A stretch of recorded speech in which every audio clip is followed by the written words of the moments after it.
मानो या ना मानो।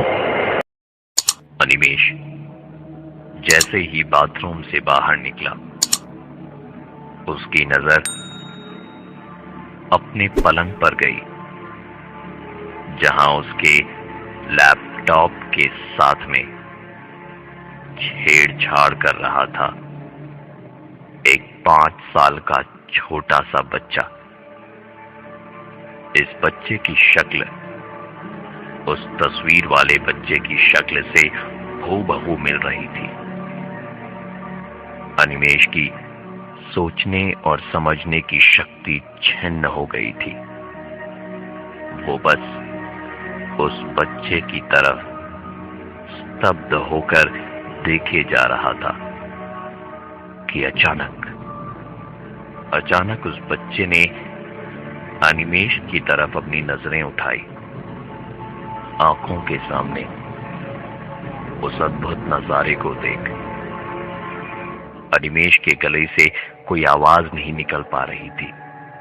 उसने तुरंत अपना होश संभाला और अपने कमरे से बाहर की ओर भागा। वो दौड़ता हुआ रिसेप्शन की ओर जा रहा था कि उसे होटल का एक स्टाफ मिला, जो इस वक्त सोने की तैयारी कर रहा था। उम्र के तकाजे से शायद ये उस होटल के सबसे पुराने कर्मचारियों में से एक थे। अनिमेष ने चिल्लाते हुए उनसे कहा कि मैंने मेरे कमरे में एक बच्चे को देखा है। अनिमेष के इतना कहते के साथ ही उस होटल स्टाफ की आंखें बड़ी बड़ी हो गई थी, मानो अकस्मात ही उसे कुछ याद आ गया। परंतु उसने सभी चीजों को नजरअंदाज करते हुए कहा, अगर आप ठीक समझो तो आप मेरे साथ आज की रात यहां गुजार सकते हैं। अनिमेष ने उनका हाथ पकड़ा और कहा, चाचा, कुछ तो है जो आप बताना नहीं चाहते। और फिर उसके बार बार अनुरोध करने से चाचा ने कमरा नंबर 111 का सबसे बड़ा राज बताया। करीबन 2 साल पहले लंदन से एक परिवार इस होटल में रहने आया। उन्होंने 1 महीने के लिए कमरा नंबर 111 बुक करके रखा था और कमरे को अपने घर की तरह सजा भी लिया था। वहां दीवार पर लगी पेंटिंग को उन्होंने अपने 5 साल के बच्चे की फोटो के साथ बदल दिया था। 28 जून 2010 की रात कयामत की रात थी। न जाने पति पत्नी के बीच ऐसी क्या बातचीत हुई कि पति ने तेज धार वाली छुरी से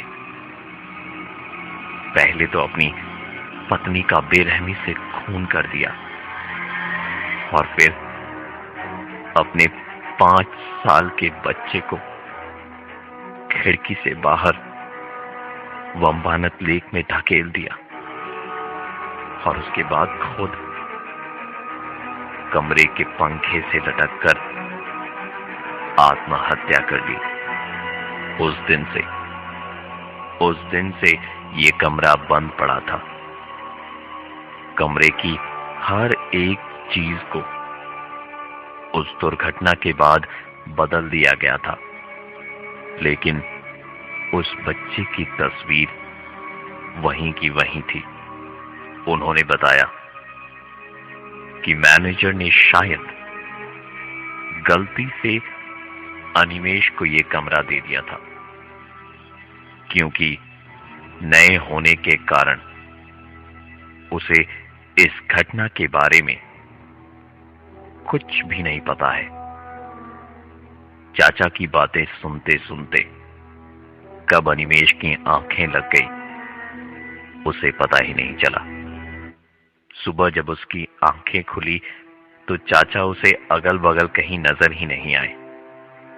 सुबह करीबन 10 बजे अनिमेश की फ्लाइट थी, इसलिए अनिमेश ने हिम्मत करते हुए अपना लगेज लेने खातिर उस रूम में प्रवेश किया और झटपट सारा सामान लेकर कमरे से बाहर आ गया। दरवाजा बंद करते के साथ ही बच्चे के रोने की आवाज एक बार फिर उसकी कानों में पड़ी। ये सुनते के साथ ही अनिमेश रिसेप्शन की ओर भागा। उसने तुरंत अपना बिल क्लियर किया, रूम की चाबियां पकड़ाई और वहां से रवाना होने के लिए तैयार हो गया।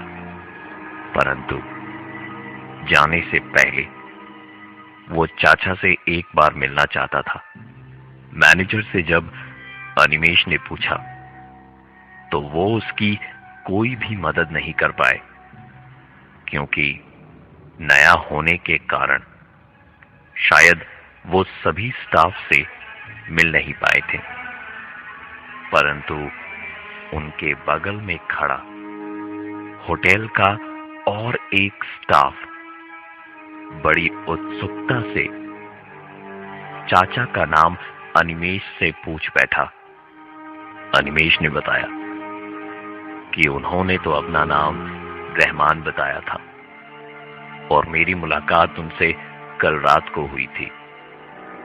ये सुनकर उस स्टाफ ने कहा, आपको शायद कोई गलत फहमी हो रही है, क्योंकि रहमान की मौत तो 1 साल पहले ही हो चुकी है। मानो या ना मानो। तो दोस्तों, कैसी लगी कहानी? आगे की कहानी सुनने के लिए बने रहे हमारे चैनल पर। तो वीडियो को लाइक, शेयर और चैनल को सब्सक्राइब करना ना भूलिए। और हमारी अगली कहानी सुनने के लिए बेल नोटिफिकेशन को ऑल पे सेट कर दें। मिलते हैं अगली कहानी में। धन्यवाद।